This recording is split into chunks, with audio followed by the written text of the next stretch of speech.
మైక్రోకేర్ ENT super speciality hospital, road number 4, KPHP కాలనీ, Kukatpally, Hyderabad. Phone number 04042431234.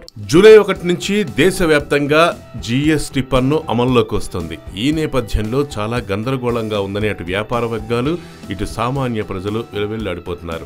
ప్రధానంగా ప్రజలకు వినోదాన్ని అందించే సినిమా హాళ్ల పరిస్థితి ఏంటి?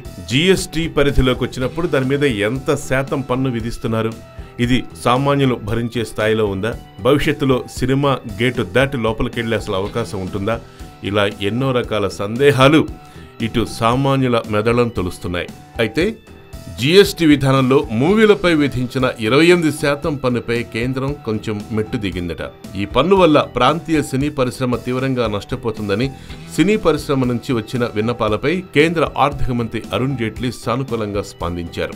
జైట్లీ కాస్త ఊరట కలిగించే నిర్ణయం తీసుకున్నారు. టిక్కెట్ల రేట్లు ₹100 కంటే తక్కువగా ఉంటే 13% పన్ను విధానాన్ని అమలు చేస్తామని ప్రకటించారు. ₹100 కంటే ఎక్కువ ఉంటే యథావిధిగా 28% పన్ను కొనసాగుతుందని వెల్లడించారు. ఈ నిర్ణయంతో మల్టీప్లెక్స్లు మినహా అన్ని థియేటర్లలో పన్ను 18%గా అమలు చేస్తారు. మల్టీప్లెక్స్ల్లో మాత్రం 28%గా పన్ను ఉంటుంది.